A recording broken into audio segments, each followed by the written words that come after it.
Hi ಎಲ್ಲರಿಗೂ ನಮಸ್ಕಾರ. Welcome to Ammamma kitchen. ಇವತ್ತು ಚಿಲ್ಕರವೆ ಸೊಪ್ಪಿನ ಪಲ್ಯ ಹೇಗೆ ಮಾಡೋದು ಅಂತ ನೋಡೋಣ. ಬೇಕಾಗಿರೋ ಸಾಮಗ್ರಿಗಳು ಡಿಸ್ಪ್ಲೇ ಆಗ್ತಾ ಇದೆ. ಈ ಚಿಲ್ಕರವೆ ಸೊಪ್ಪು ಬೇರೆ ಸೊಪ್ಪಿನ ಥರ ಅಲ್ಲ, ತುಂಬಾ ರುಚಿಯಾಗಿರುತ್ತೆ. ಒಂದ್ಸರಿ ಟ್ರೈ ಮಾಡಿ ನೋಡಿ. It's a very simple recipe. ಮೊದಲು ಕಾದಿರೋ ಎಣ್ಣೆಗೆ 1 ಸ್ಪೂನಷ್ಟು ಜೀರಿಗೆ, ಸಾಸಿವೆ ಹಾಕ್ಕೊಳ್ಬೇಕು.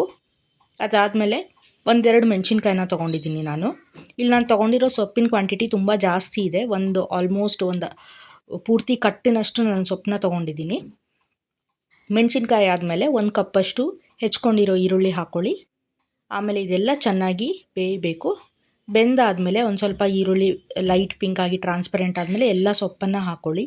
ಸೊಪ್ಪು ನೋಡೋಕ್ಕೆ ತುಂಬ ಕ್ವಾಂಟಿಟಿಯಾಗಿ ಕಾಣಿಸುತ್ತೆ, ಹಾಗಂತ ಉಪ್ಪು ಜಾಸ್ತಿ ಹಾಕಬೇಡಿ. ಯಾಕಂದರೆ ಸೊಪ್ಪು ಬೆಂದಾದಮೇಲೆ ತುಂಬ ಕಮ್ಮಿ ಕ್ವಾಂಟಿಟಿ ಆಗುತ್ತೆ. ನೀವು ವಿಡಿಯೋದಲ್ಲಿ ನೋಡ್ಬೋದು. ನೋಡಿಕೊಂಡು ಸ್ವಲ್ಪ ಹಾಕಿ, ಮತ್ತೆ ಅವಶ್ಯಕತೆ ಬಿದ್ದರೆ ಮೇಲೆ ಸ್ವಲ್ಪ ಹಾಕ್ಕೊಳ್ಬೋದು ಕೊನೆಯಲ್ಲಿ. ಉಪ್ಪು ಹಾಕಿದ್ಮೇಲೆ ಒಂದು ಸ್ವಲ್ಪ ಅರಿಶಿನ ಹಾಕ್ತಾಯಿದ್ದೀನಿ ಇಲ್ಲಿ. ಇದಕ್ಕೆ ಯಾವುದೇ ರೀತಿ ಬೇರೆ ಸಪ್ರೇಟಾಗಿ ಏನು ಇಂಗ್ರೀಡಿಯೆಂಟ್ಸ್ ಬೇಕಾಗಲ್ಲ. ಮನೆಯಲ್ಲಿರೋ ಎಲ್ಲ ಸಿಂಪಲ್ ಇಂಗ್ರೀಡಿಯೆಂಟ್ಸ್ ಇದ್ದರೆ ಸಾಕು. ಇಲ್ಲಿ ನೀವು ನೋಡ್ಬೋದು, ನಾನು ಯಾವುದೇ ರೀತಿ ನೀರನ್ನು ಇನ್ನೂ ಆದರೂ ಸೇರಿಸಿಲ್ಲ. ಆ ಸೊಪ್ಪೆ ನೀರು ಬಿಟ್ಕೊಂಡಿದೆ, ಅದರಲ್ಲೇ ಬೇಯ್ತಾ ಇದೆ. ಇದಾದಮೇಲೆ ಒಂದು ಸ್ವಲ್ಪ ಕೊತ್ತಂಬರಿ ಸೊಪ್ಪು ಹಾಕ್ತಾಯಿದ್ದೀನಿ. ಕೊನೆಗೆ ಒಂದು ಚಿಕ್ಕ ಗ್ಲಾಸಲ್ಲಿ ಒಂದು ಅರ್ಧ ಗ್ಲಾಸ್ ನೀರು ಹಾಕಿ ಚೆನ್ನಾಗಿ ಕುಕ್ ಆಗಲಿಕ್ಕೆ ಒಂದು ಪ್ಲೇಟ್ ಮುಚ್ಚಿಬಿಟ್ಟು ಸಿಮ್ಮಲ್ಲಿ ಒಂದು 3-4 ನಿಮಿಷ ಕುದಿಸಿದ್ರೆ ಸಾಕಾಗುತ್ತೆ. ಇಷ್ಟೇ ನೀರಿದು ಹಿಡಿಯೋದು.